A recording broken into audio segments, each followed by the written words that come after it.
Be prepared, that was the motto of the Boy Scouts, a principle that seemed to guide Nick in every aspect of his life. But as he sat there, staring at his wife's iPhone, he realized that sometimes even the most diligent preparations couldn't shield you from the harsh truths that lay beneath the surface. Nick rarely intruded into his wife Linda's privacy. He trusted her implicitly, adhering to the values he had been taught as a scout. His respect for personal boundaries was a part of who he was. However, with Linda scheduled to leave town in a few weeks for a business trip, he had a pressing need to remember the name of her hotel. She had mentioned it before, but Nick had not paid much attention. He wanted to avoid any argument about his lack of attentiveness, which had become a recurring issue in their marriage. This trip was to be their longest separation since their wedding 5 years ago. Nick had been contemplating a romantic gesture. What better way to express his love than by sending her flowers in Paris, the so-called city of love?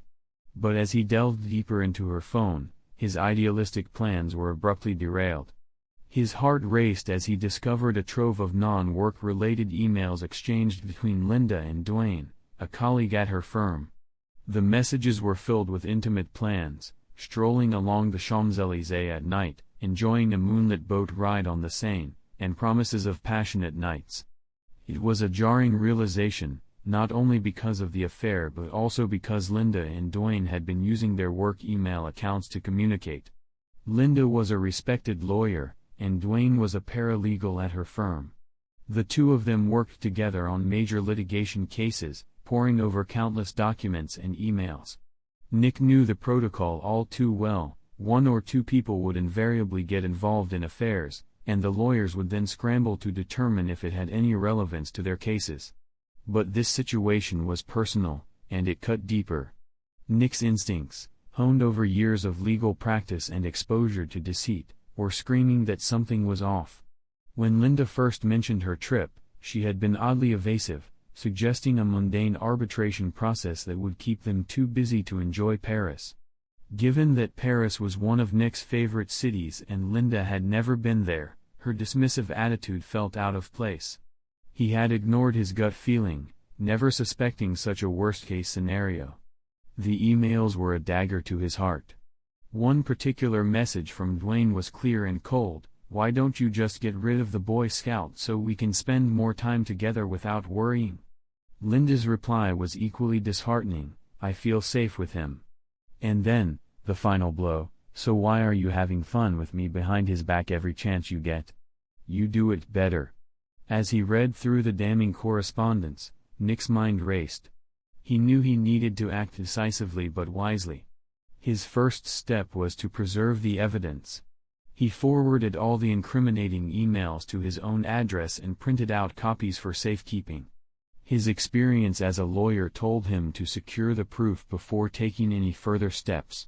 Nick had always relied on his intellect to navigate complex legal issues, and this situation was no different.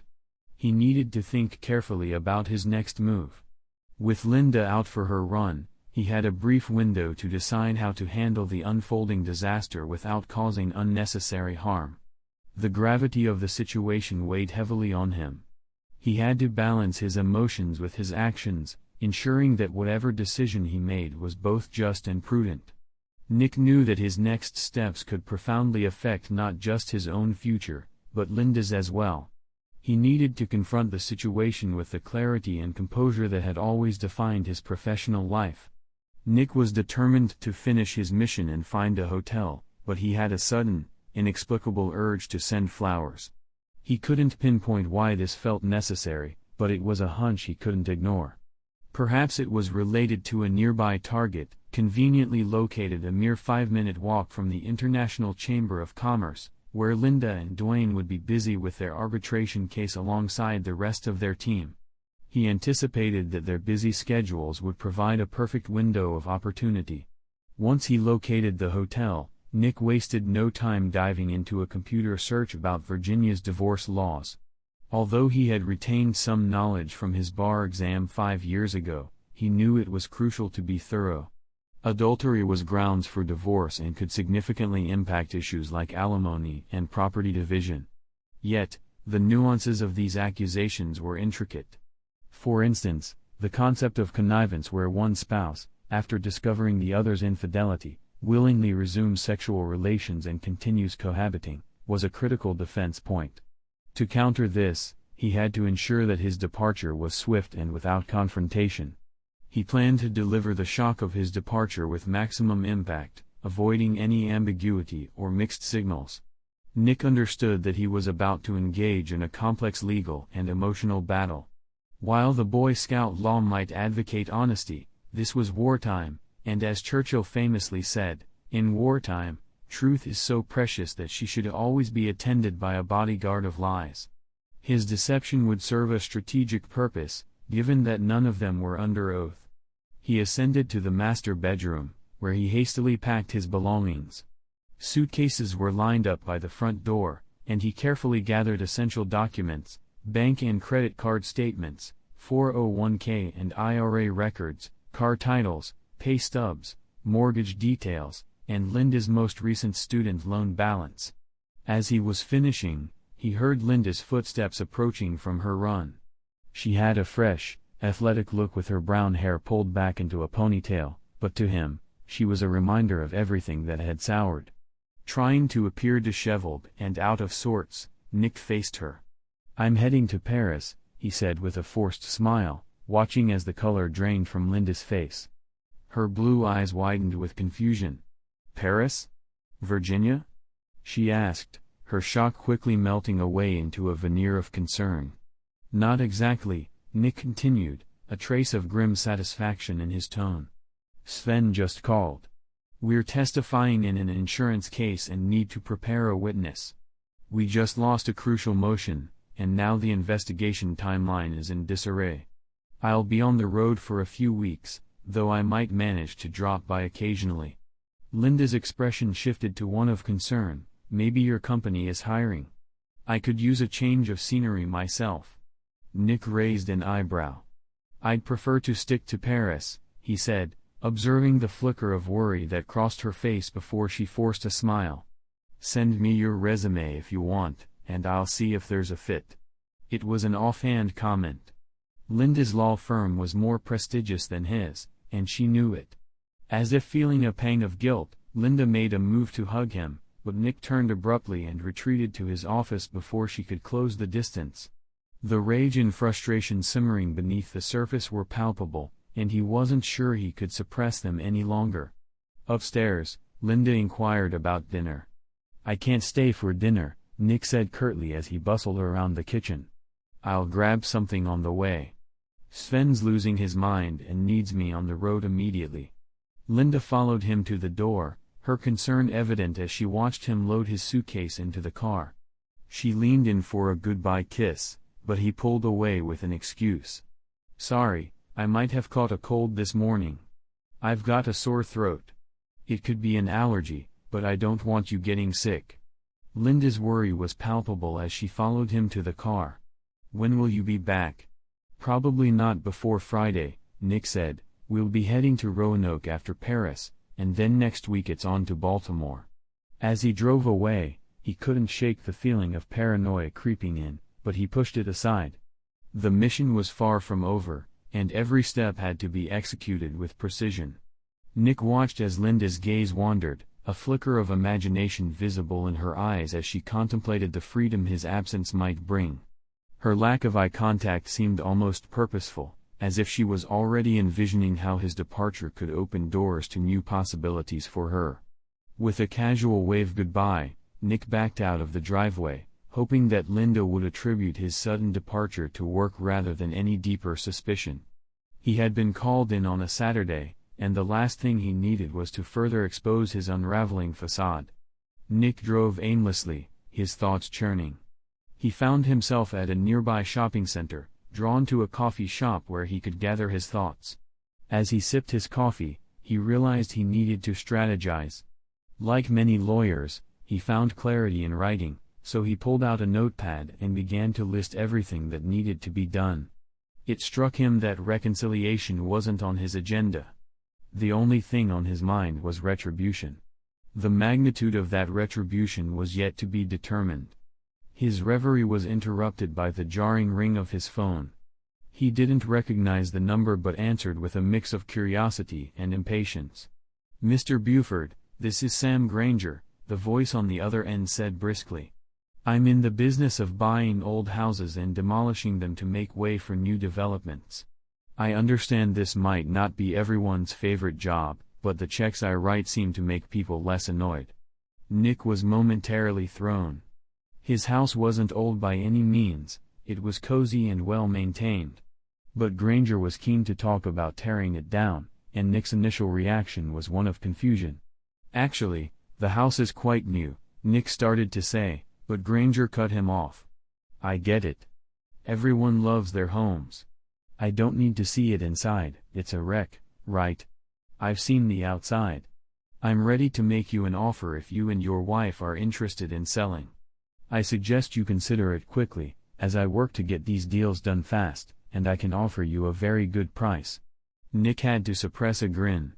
The house held a lot of sentimental value for Linda. She had chosen it just before their wedding, enchanted by its charming yard, the adjacent woods, and the creek that ran through them. The highlight for her was the treehouse across from their master bedroom window, a place she imagined their future children enjoying. For Nick, the house's practicality, being just 20 minutes from the subway and a convenient 30-minute train ride to work, made it an easy choice. "Mr. Granger," Nick said, his voice steady, "I'll be away for the next few days, so I might not be able to give access to the property immediately. I won't be around, but if you're ready to proceed, we can arrange a meeting." "Sure, I don't need to see the inside." "How about Sunday morning?" Granger suggested. "That works," Nick replied. "By the way, I'll likely handle the deal myself with my wife's power of attorney. She's tied up with work right now." "Not a problem," Granger responded. "I'll provide the necessary forms." As Nick jotted down the address, he started to see the framework of his plan taking shape. Linda had felt secure with her Boy Scout of a husband, but little did she know that Nick was channeling all the stealth and strategic thinking he had learned from his legal career into his personal life. He felt like he was using his own version of military intelligence tactics, and Linda wouldn't see what was coming until it was too late. Before heading out, Nick placed his empty coffee cup on the table and retreated to his car for some privacy. He dialed the number with practiced ease. "Frank?" Nick's voice was firm as the call was answered. "Nick, what's up?" Frank Barry, a private detective, responded. "I need a favor, and I need it quickly," Nick said. Frank had been recommended to him by a law school classmate during Nick's pro bono work, which included handling a tough divorce case involving a stepfather accused of sexually abusing his stepdaughter. "I'm on it," Frank replied. "What do you need?" Nick outlined his request, knowing that Frank's skills would be crucial in the plan he was formulating. He needed every advantage to ensure his strategy was executed flawlessly. The evidence, crucially, led to the man's release when the police's lackadaisical response failed to uphold the integrity of the case, and this evidence also facilitated a swift divorce. Frank listened intently as Nick laid out the details of what he had discovered. "So you really think your wife is going to have him in your bed tonight? Is she that arrogant?" Frank asked, his voice tinged with disbelief. Nick nodded, a grim expression on his face. "She's become increasingly arrogant. She was one of the top students in her law school class, and she clearly believes she's untouchable. I need to handle this myself. After all, this Rivera divorce case has brought me a lot of positive attention." The phones haven't stopped ringing. Frank gave a knowing nod. "I appreciate that.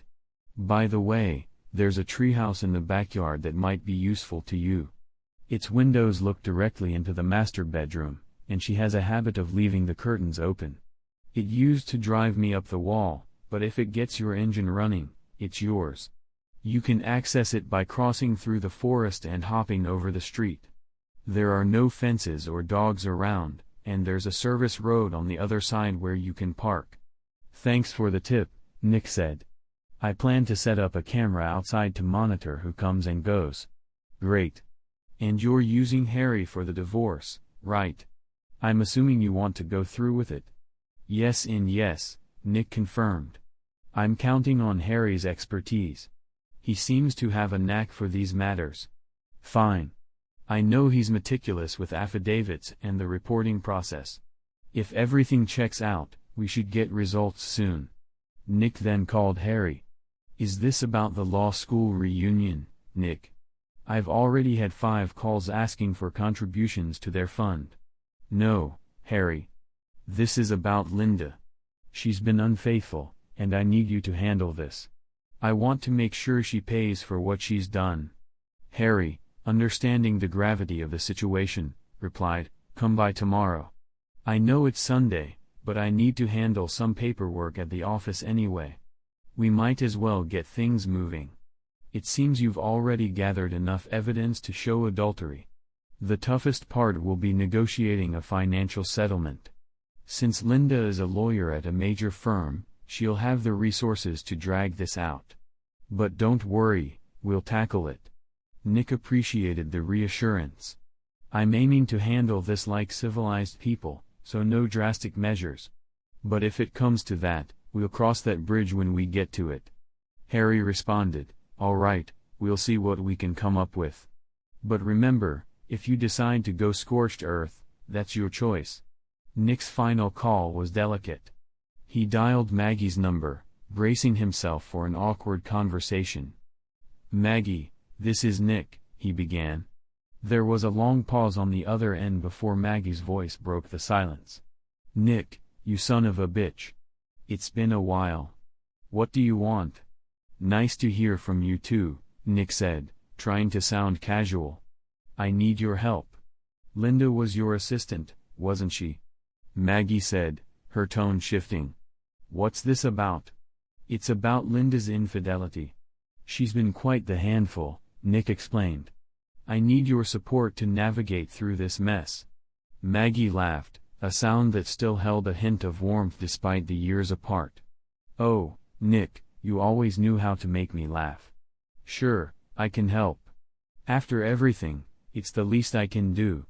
Once this is all settled, you'll have to introduce me to Mr. Lucky. I'd like to congratulate him on his excellent taste and invite you both to dinner." "Deal," Nick said, relieved by her response. He needed a place to lay low, so he found an extended stay hotel outside the Beltway in Fairfax, far enough from his and Linda's usual spots to avoid unwanted encounters. After settling in, he went out for dinner, not that he was particularly hungry. He knew he needed something in his stomach to counteract the alcohol he planned to drink. He chose a restaurant called El Mariachi, located conveniently across the street from the hotel. As he was seated in a booth, he noticed the bartender eyeing him. The bartender looked vaguely familiar, but Nick pushed the thought aside. He had bigger concerns. The menu suggested that the restaurant was a generic imitation of Mexican cuisine, a trend that most Americans didn't seem to notice. Nick ordered a modest tequila to go with his meal, bracing himself for the night ahead. The hangover the next day was bound to be brutal, but Nick considered the pain a necessary part of his self-imposed cleansing ritual. The waitress returned, placing a bottle of top-shelf tequila on his table. When Nick glanced up at her, she merely gestured towards the bartender, who gave him a nod of acknowledgement. Nick reciprocated the greeting and poured himself a generous measure. As he savored the rich, smooth tequila, he recognized the bartender as someone who had attended Rivera's divorce hearing and the subsequent criminal trial Nick had been involved in. He had always sat in the last row, isolated, with no one ever sitting beside him. Sonia, Rivera's daughter, had once hugged him, but when Nick had inquired about the man, Sonia had clammed up, mentioning he was merely a family friend. Nick ate his meal in silence, jotting down notes on a notepad between sips of tequila. After the waitress cleared away his dirty plates, he made his way to the restroom. As he walked, everything seemed to sway as if he were on a boat, and he had to steady himself against the wall. Once finished, he returned to his booth, trying to project an air of confidence. To his surprise, he found the bartender seated at the opposite bench of his booth. "Señor Nick, good to see you," the bartender said, extending his hand for a vigorous handshake. Nick sat down, waiting for the bartender to speak. I never had the chance to thank you for helping my cousin deal with that unfortunate marriage, the bartender began. Nick tried to downplay his role, insisting it was just part of the job, but the bartender was unrelenting. He was badly beaten in prison, did you know that? The bartender continued, a small, unsettling smile on his face. They don't think he'll ever walk again or eat solid food. Nick felt a chill run down his spine. I wasn't aware of that, he said, his voice tense. The bartender shrugged nonchalantly. It's old news now. But what brings you to El Mariachi alone on a Saturday night? Where's your charming wife? Nick met the bartender's gaze steadily. The bartender's smile was enigmatic, almost as if he knew far more than he let on. Nick's mind raced. How did this man know about his wife? He recalled Linda had surprised him by attending one of the hearings and kissing him afterward. The bartender must have been in the courtroom then. We're having some problems, Nick admitted, deciding to be straightforward. Linda's been unfaithful again. The bartender's knowing smile widened. Nick was stunned into silence. I'm not a lawyer, Senor Nick, but I know this: if you want to keep a secret, don't write it down and leave it in plain sight, the bartender said, pointing to Nick's notepad. On it were notes about infidelity, crude sketches of Dwayne being stabbed, the name Linda encircled with a slash, and a to-do list that included the phrase "burn the expletive." Nick shrugged, unbothered by the lack of discretion in his notes. Poor operational security, I suppose, he said, but at least it doesn't reveal any sensitive client data. Any man in your situation needs to ask himself what he really wants, the bartender said, leaning in slightly. What do you truly desire, Senor Nick? Besides money, what would you want more than anything in the world if you could choose your revenge? Without hesitation, Nick responded, I want to hit her so hard that it breaks her nose, and I want to punch her so forcefully that both her eyes turn black. She has such a beautiful face and expressive eyes, I want to destroy them. The bartender's smile grew wider, and he chuckled, shaking his head. My friend, you're not thinking clearly. Those who seek such brutal revenge often end up behind bars themselves. You don't want that, do you? Not unless it's during a visit to your clients. Nick nodded, acknowledging the truth in the bartender's words. Maybe I can help with something, the bartender said, shifting his tone. You assisted my cousin with her situation. She could have come to me for help, but she chose not to. Yet you stepped in and took care of things. Nick attempted to interject, but the bartender continued, Sure, you asked Frank to gather evidence, but it was the police who did most of the work. And it didn't hurt that you enlisted one of the partners from your firm, a former assistant U.S. attorney, to handle the situation calmly. The bartender's offer of help, combined with his cryptic knowledge, made Nick realize that he was not just dealing with a simple bartender. There was a larger game at play, and he needed to be careful in navigating the treacherous waters of his own revenge and its possible consequences. To ensure that the criminal case was given the appropriate attention, Nick arrived with his client to guarantee that she received the respect she deserved from the prosecutor. Her divorce was a routine matter now, following her husband's conviction. Despite the bar's tendency to dismiss such cases, Nick had made it his mission to ensure her situation was handled properly. Amidst this, a figure from Nick's past reappeared, a bartender with a reputation. When Nick first saw him, he seemed to be a familiar face from a different time. The bartender's smile turned into a predatory grin as he introduced himself. Some people call me El Diablo, the bartender said, his grin widening. But to my friends, I'm Jose Garcia. Nick raised an eyebrow. El Diablo? What kind of favor does the devil grant? Jose's smile faded as he leaned in. Let's not be flippant. You're a lawyer, you know the stakes. It's about professional courtesy. Nick was intrigued. What's the catch? Jose continued with a serious tone. Just give me your address, your wife's name, and her daily routine. What are you planning? I have a few ideas, Nick replied, his voice steady. But I need to know, What does ignorance is bliss mean in this context? Jose's expression remained stern. It means you need to be out of the loop and report your movements over the next few months. Buy a burner phone and leave the number here. And avoid coming back here. It will be better for everyone. Nick filled Jose in about hiring a private investigator, his plans to stay home until Linda left for France, and Linda's travel itinerary. Jose nodded, his eyes reflecting a mix of empathy and calculation. Is there any chance of reconciliation, forgiveness, or mercy? Jose asked, his tone serious.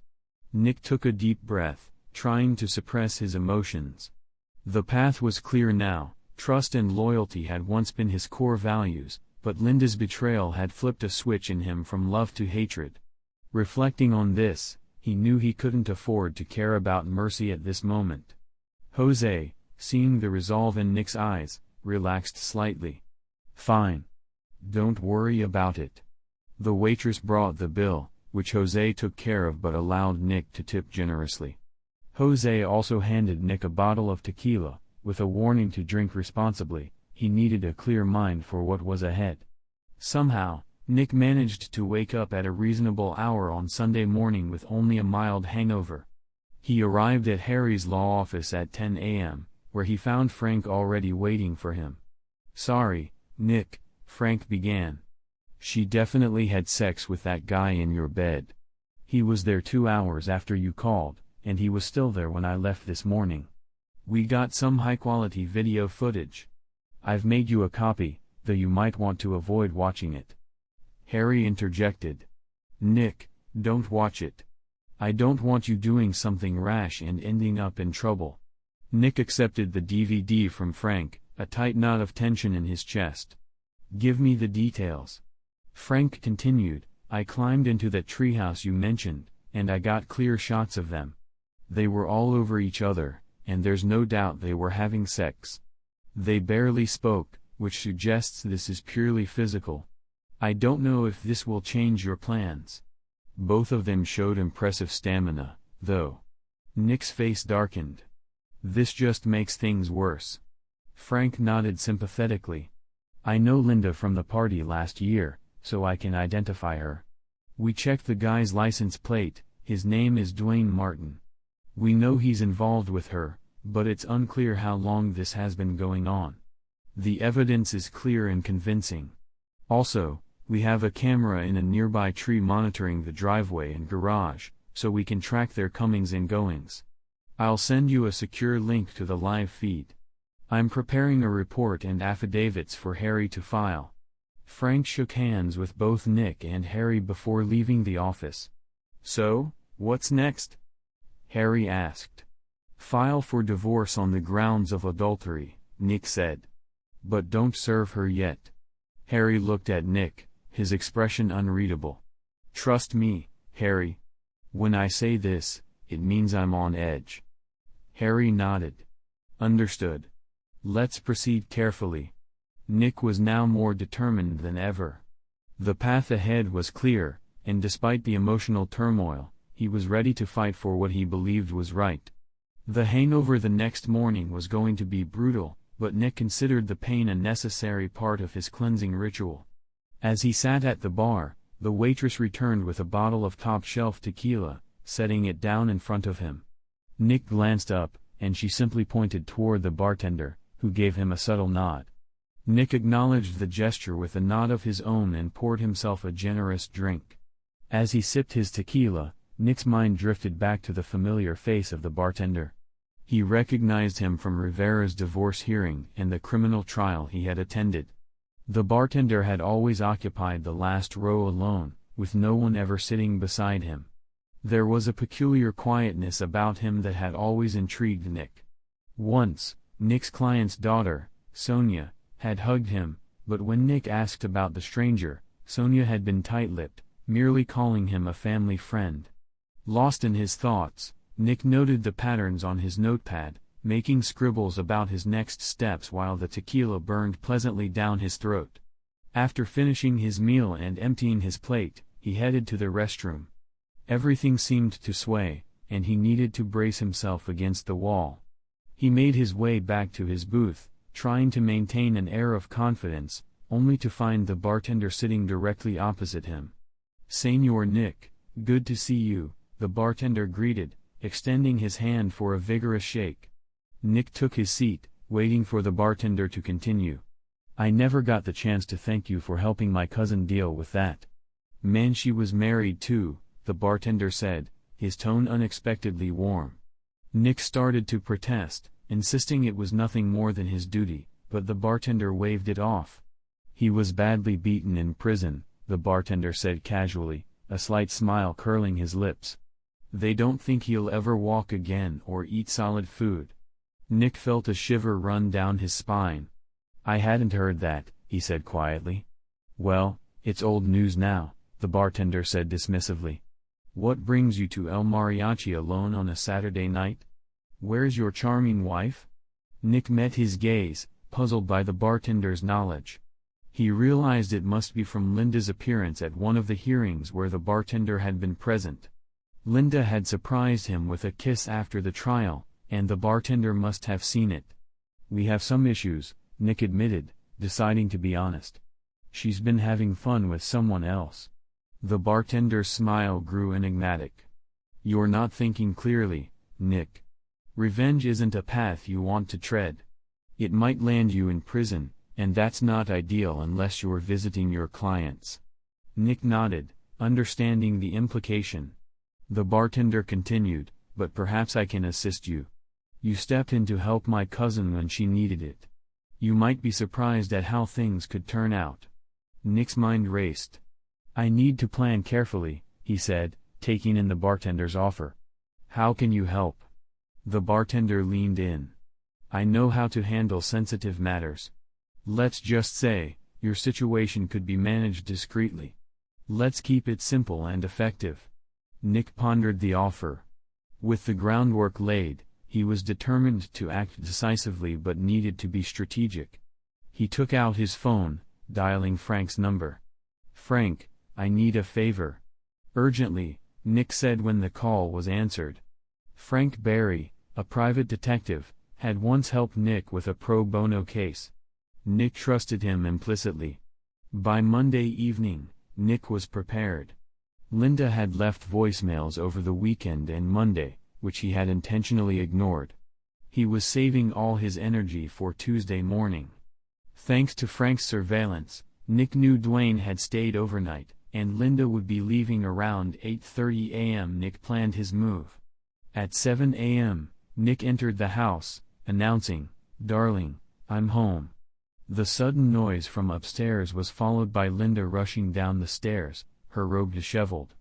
"Honey, what a surprise," she said, trying to mask her panic. "I thought you wouldn't be here until Friday. You didn't answer my calls." "Sorry, honey," Nick replied cheerfully. "You know how it is." Nick ignored the 2 wine glasses left in the living room and went straight to the dining room. Linda followed, trying to figure out her next move to keep him from discovering Dwayne. A knock at the door made her jump. "Can you get that, honey?"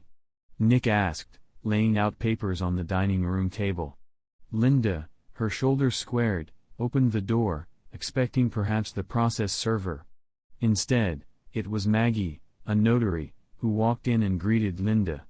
"Hello, Linda," Maggie said, setting her suitcase down. Nick explained, "Maggie is a notary. I realized over the weekend that we needed to renew our powers of attorney before we both travel. I also got a tip about refinancing the mortgage at a great rate. Sorry for the urgency." Linda relaxed visibly, her tension easing as she sat down. "You're always prepared," she said with a forced grin, her eyes still wary. "It's just who I am, honey," Nick said, handing her a pen. As the paperwork began, Nick felt a grim satisfaction. Linda had thought she was safe, but her careful deception was unraveling. Nick was ready to execute his plan, knowing that his actions, while meticulous, would serve as a final act in a long game of retribution. As Nick laid out the stack of documents in front of Linda, he pointed to the flags and arrows indicating where she needed to sign. "Take your time to read through everything if you'd like," he said, attempting to sound nonchalant despite the tension gnawing at him. Linda gave him a reassuring smile, and with a decisive stroke of her pen, she began signing the papers. Each signature felt like a small victory, but Nick couldn't help but pray that she would complete the process without second-guessing. With each document Linda signed, Nick carefully arranged them and handed them to Maggie, who methodically lined them up and notarized each one. "Mrs. Buford, do you have a photo ID?" Maggie asked, her voice steady. Linda stood up to retrieve her purse, her movements deliberate. Maggie and Nick exchanged a brief, almost imperceptible glance, suppressing their amusement at the situation.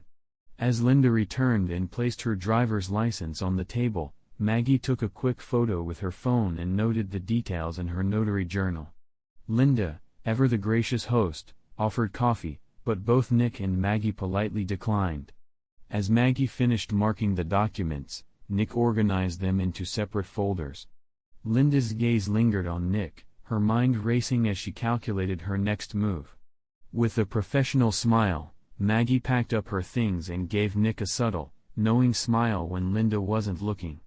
Nick decided to give Linda some space, saying he needed to take a conference call and would be working in his basement office. Linda's shoulders visibly relaxed, giving her the time she needed to usher Dwayne out of the house and erase any evidence of his presence before Nick emerged again. Nick, meanwhile, went downstairs, fully aware of the heavy footsteps and the sound of Dwayne's hasty departure. He pretended not to hear the door closing behind Dwayne's car. Once he heard the shower running upstairs, he collected his things and left the house quietly, driving off without a word to Linda. 2 hours later, after a hearty breakfast at a local diner, Nick arrived at Harry's office. Harry looked up from his desk, shock evident on his face. "So you're telling me," Harry began, his voice tinged with disbelief, "that you had your wife sign Form CC-1 1406, officially confirming the divorce and waiving any future service of process or notices regarding any proceedings?" Nick nodded, his face impassive. "Yes, the duly certified form is right here," Harry continued, his voice rising slightly. "And you also had her sign a property settlement agreement where she transfers all proceeds from the sale of the house, its contents, cars, and any jewelry she owns to you? You've also agreed that each of you will keep your respective retirement accounts without any alimony payments from you to her. Is that correct?" Nick confirmed, yes. Linda was willing to leave the marriage with approximately $125,000 from her retirement contributions and about $200,000 in student loan debt from law school. Harry narrowed his eyes, flipping through the papers with a growing sense of incredulity. "And you also had her sign an affidavit admitting to adultery? She even acknowledges that her lover was in the marital bedroom at the time of signing and stayed the night after their encounter. The affidavit even corroborates her claim in an email about her lover's superior performance. Is this what you're telling me?" Nick's expression remained stoic, his voice steady as he replied, "The documents speak for themselves. There's no need for dramatics." Harry looked at the documents, his initial shock giving way to a begrudging smile. "To hell with it," he said, turning his chair around. "I'll accept this file. You're a respected member of the bar and a friend from law school. How was I to know you'd handle things this way?" Harry's words carried a note of disbelief, mingled with a grudging admiration. "I'm deeply confused. I never expected my client would betray my trust in such a manner. If anyone's conduct warrants scrutiny, it's Nicholas Buford's."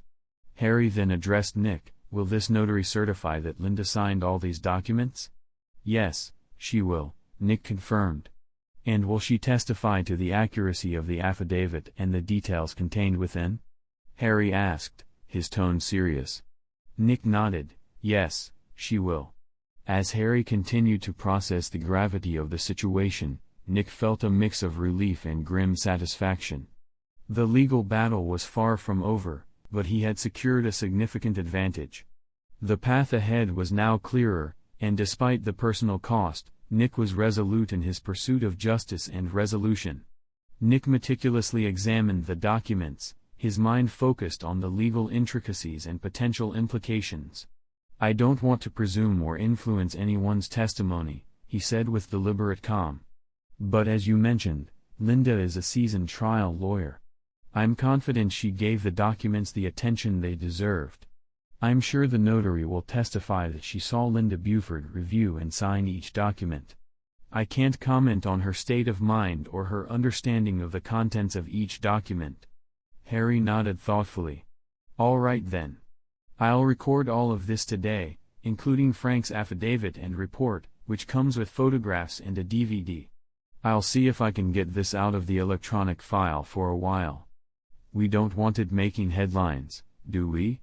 Nick agreed. "No, the longer it stays under wraps, the better. Linda's leaving for Paris in just over 2 weeks. The less attention this gets, the more advantageous it will be." Harry thought for a moment. "Do you know anyone at district court? Remember Seth, the law student from a year behind us? He's struggling to find a position at a law firm, so he's now working as a law clerk at district court. He could potentially expedite the process, but if the judge decides on live testimony, things might get complicated. Linda would need to reconsider her stance on fighting this." Nick acknowledged the concern. "Fair enough. One day you might get the whole story from me, but not now. For the next 2 weeks, I'm keeping Linda at arm's length. I've been sending her texts at odd hours, claiming how swamped I am, and avoiding her calls. She's calling less and less." Frank chimed in during the week's end. "You really spooked her. According to our footage, Dwayne hasn't been back to the house since you showed up on Tuesday morning. I can't tell if they're meeting elsewhere or sneaking around at work, but they're not doing it at home. I'll keep you posted if anything changes." Nick was undeterred. He quietly returned to the house once Linda had left and gathered the financial documents he anticipated needing. He also signed a contract with Sam Granger to sell the house, scheduling the sale to close during Linda's first week in France. Evenings were spent at the gym or reading, while Nick pondered how he had ended up at 30 years old with such a tangled life. He informed Sven that he needed a few more weeks of rest, to which Sven, though reluctant, agreed. On Saturday, a week before Linda's departure, Frank updated Nick. "She's back with him at the house again." "Thanks for the heads up," Nick replied. While it didn't bother him, he was resolute about leaving the house behind rather than dealing with it. Linda's long-awaited Paris trip finally arrived. Frank had one of his men follow her to the airport, ensuring she was airborne before notifying Nick. Once the plane was in the air, Nick went to the house, piling Linda's clothes in the living room. The next day, movers arrived, packed her belongings into boxes, and sent them to storage. Nick's possessions were moved to a new apartment, arranged with Sam Granger's help. With the house empty, Nick sold the furniture easily. He took a final walk through the house before carrying out his last task. He collected the wedding photographs, the album, and Linda's wedding dress. In the backyard, directly beneath the treehouse, he placed the photos and album in the fire pit, adding lighter fluid and the dress on top. After igniting the match, he watched as the flames consumed the remnants of his past. The video footage he had watched earlier showed vivid details of their shared memories. As the fire burned, Nick felt a strange satisfaction, knowing that the tangible symbols of their life together were being reduced to ashes, just as his marriage was.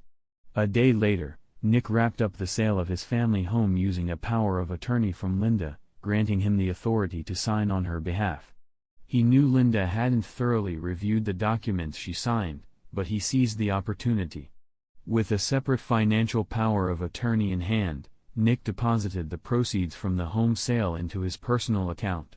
He then closed their joint accounts, consolidating the assets into his sole control. 3 days later, while Linda was still in France, a construction crew demolished the house. They cleared the debris within a few days, and the site was prepared for the new project. The charming treehouse that had been a perfect spot for their children was removed, as was the gazebo. The once happy home had been reduced to a vacant lot. Unfortunately, Construction came to a halt when it was discovered that there was an issue with the permitting process. Nick, who was in touch with a friend from law school working in the county permitting department, was confident that the problem would be resolved within a few days after Linda's return. The necessary forms and approvals would be processed in due course. During this period, Nick completely cut off communication with Linda. He ignored her calls, texts, and emails, leaving her in the dark about his whereabouts. When her friends and family reached out, he simply responded with a brief message, claiming to be busy traveling to prevent them from visiting the house and discovering the situation. El Diablo, who had become a surprising ally, contacted Nick through his prepaid cell phone. He mentioned that Linda and Dwayne seemed to be under stress and looking unwell. When Nick inquired about how El Diablo knew this, he was told that the informant had connections even in Europe. El Diablo also inquired whether Nick wanted to return Linda's wedding and engagement rings. Nick, uninterested, said no but didn't mind if someone else bought them. El Diablo assured him he might find someone interested. On Wednesday, just 2 days before Linda was due to return from Paris, Nick visited Harry's office. Harry handed him the divorce decree, looking somewhat bemused. "I don't know how the hell this happened, but here it is," Harry said. "This is much faster than usual for this kind of case."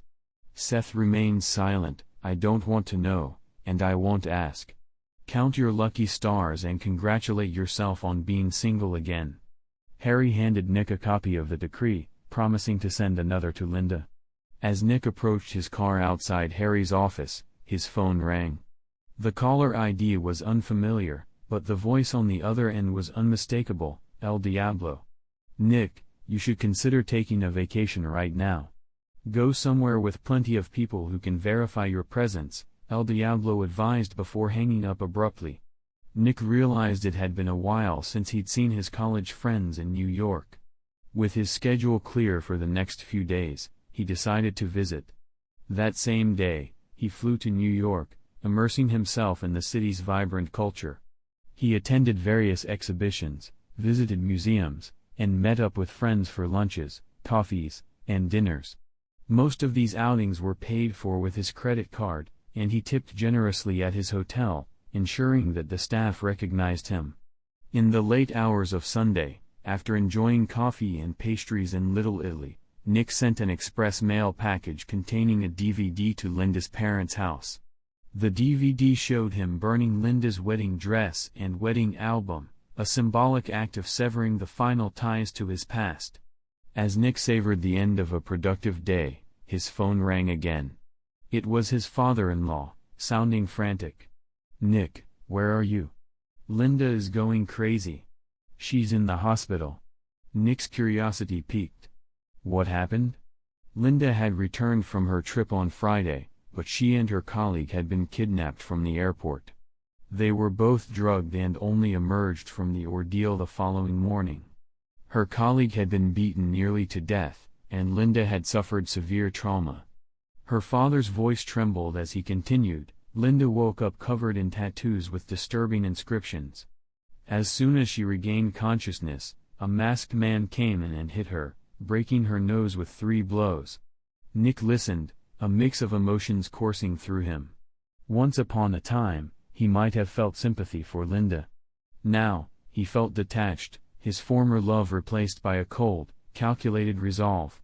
The circumstances had changed dramatically, and he remained focused on the path he had set for himself.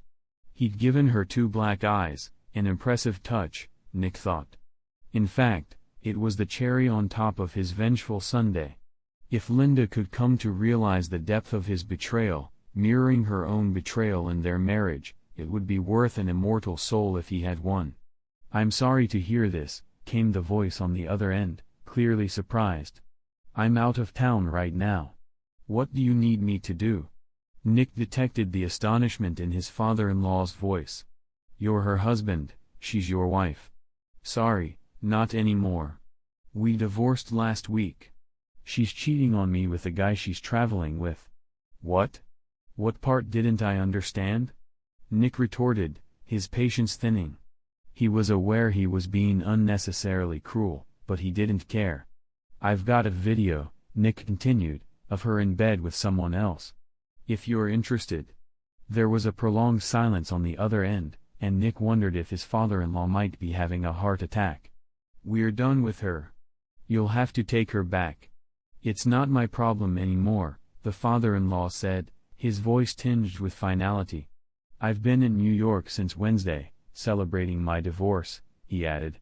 "Look, I know you're upset. I hope Linda gets better, but I don't think we have anything more to discuss." With that, the call ended abruptly. Nick felt a rush of clarity. The stress of city life had been too overwhelming. He sent an email to Sven, resigning from his position with a finality that conveyed his frustration. A quick online search led him to an REI store in Soho, where he equipped himself with new hiking and camping gear, an ironic nod to his intelligence background, given Linda's dislike for hiking. The hotel agreed to store his luggage for a modest fee, and soon Nick found himself heading into the Adirondack Mountains, seeking solace in nature until things settled down. Thankfully, he had his passport with him. If the opportunity arose to travel to Canada, he was ready. For the next 8 weeks, Nick turned off his phone. Initially, it seemed a crazy woman had stolen his ex-wife's phone, judging by the dozens, if not hundreds, of frantic messages and emails he received. He listened to 1 or 2 voicemails before deleting the rest and ignored the emails, assuming Linda's account must have been hacked. He hoped the woman, whoever she was, received the help she clearly needed. 8 weeks later, Nick met Frank and Harry for drinks. As they settled in, Harry made a point of clarifying, "I ended our attorney-client relationship immediately after I handed you the divorce decree. I notified you by registered mail. Maybe you haven't checked your email." "Not yet," Nick admitted. "It's been a serious storm, my friend." "More like a typhoon," Frank added, smirking. "Lots of destruction." Harry finished his bourbon and signaled for another. "You start, Frank." So, on Monday morning, the former Mrs. Buford showed up at her old house with her parents. We never got around to removing the external camera. When she saw the vacant lot, she had a total meltdown. She collapsed to her knees, sobbing uncontrollably, and then threw a tantrum, kicking and screaming like a child at a mall. Frank continued, "Later in the afternoon, a work crew arrived with equipment, and she lost it again. She completely broke down when the construction workers saw the tattoos on her face and started laughing. Despite the raccoon eyes from the beatings and a band-aid on her broken nose, it was impossible not to notice the tattoos, done in vivid red and blue ink." Harry picked up the story. "That same afternoon, she and a couple of lawyers from her firm stormed into my office without an appointment. I made them wait 25 minutes, ensuring my Glock was loaded and on my desk. Thank God we're in Virginia. When they finally came in, they were all shouting about urgent motions, bar complaints, and contempt proceedings."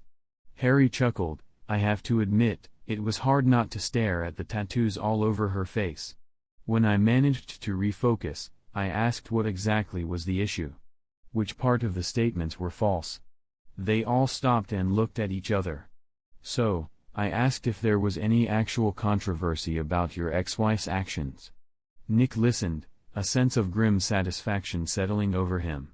The chaos he had orchestrated had reached its peak, and now he could only watch as the fallout continued to unfold. When Linda's hearing began, the courtroom buzzed with anticipation. "I started by playing a video I had prepared, one that showed Linda in a compromising position, unmistakably with someone who wasn't her husband, in their marital bed." The room fell silent as the video played, each person in the courtroom watching Linda's indiscretion unfold. It was clear they hadn't fully reviewed the case file before this point. As the video ended, Linda's reaction was explosive. She started shouting that she hadn't been given a chance to explain herself. I calmly interjected, saying that the reason for her actions was irrelevant. The fact remained that she had committed adultery. Her face flushed with anger and embarrassment. She shifted to complaining about not having agreed to the sale of the house. She also ranted about me burning her wedding dress, photos, and album, all of which she claimed were her personal property.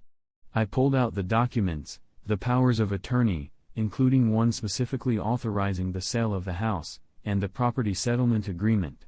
I showed her that the documents granted me the right to dispose of her personal belongings as I saw fit.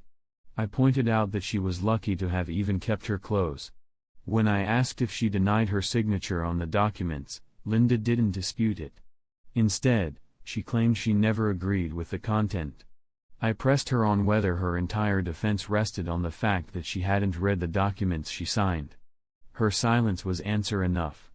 I then highlighted the affidavit she had signed, admitting that her lover was upstairs in the marital bedroom at the time she signed it.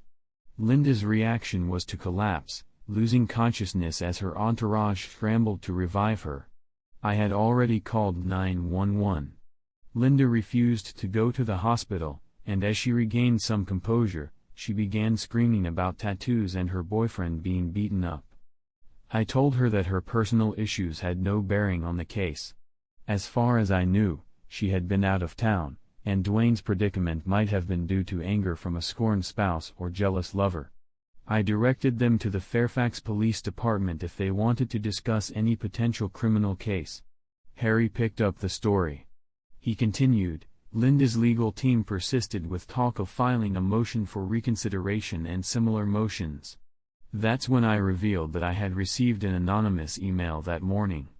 The email contained several videos of Linda and Dwayne in our bed, along with a threat to send these videos to everyone Linda knew if she didn't drop the case. The message claimed that the videos were sent by friends of mine who I once helped, and they were prepared to release them if she didn't let it go. I had no involvement in this.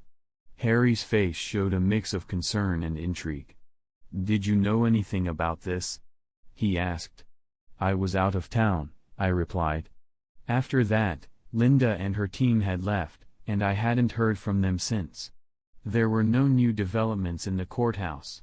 Frank took over the narrative. It seems they did call the police because a couple of detectives came by, requesting copies of the videos and the report. After that, they lost interest. Linda and Dwayne couldn't provide any details about what happened. They only mentioned getting into a taxi at the airport and waking up in the hospital. Linda had been in a dirty hotel room, had been attacked, and then ended up in the hospital. The room, plus room service and minibar charges, was billed to her credit card. Nick added that the hotel manager had reported that New York police had investigated his stay and contacted his New York friends. They confirmed his active schedule, corroborating his whereabouts. Rumor had it, according to Harry, that Linda was now hiding out in her parents' basement while undergoing expensive laser tattoo removal. The process was costly, charged per square inch, and given that her tattoos covered her from head to toe, the removal could run into tens of thousands of dollars. Even then, the marks might never fully disappear. It's a shame, I said. Harry stared at me, clearly astonished by the turn of events, while Frank tried to suppress a smile. Harry then asked about Dwayne, Linda's lover. I understand he was badly injured. He'll have a long road of physical therapy ahead. Yes, that's right, I confirmed. The consequences of Linda's actions were catching up with her, and the fallout would be felt for a long time to come.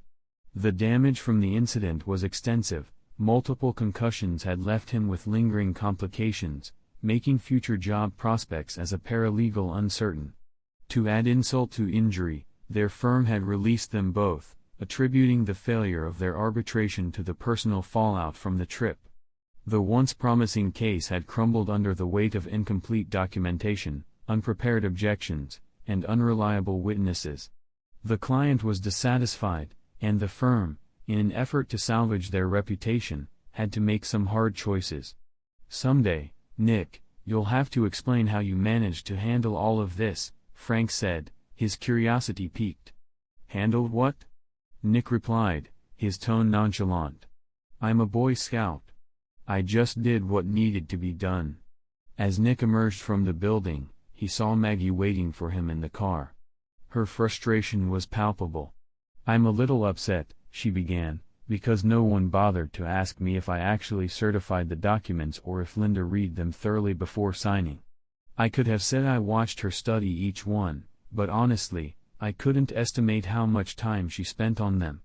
Nick nodded, sensing her genuine concern. We should discuss this over dinner. I need to thank you and your boyfriend for helping me regain my freedom. Maggie looked at him over her sunglasses, a hint of amusement in her eyes. There's no guy, Nick. Just so you know. Nick stopped the car abruptly, turning to face her. Really? Indeed? Well then, let's get going. We have a long and possibly grueling apology process ahead of us.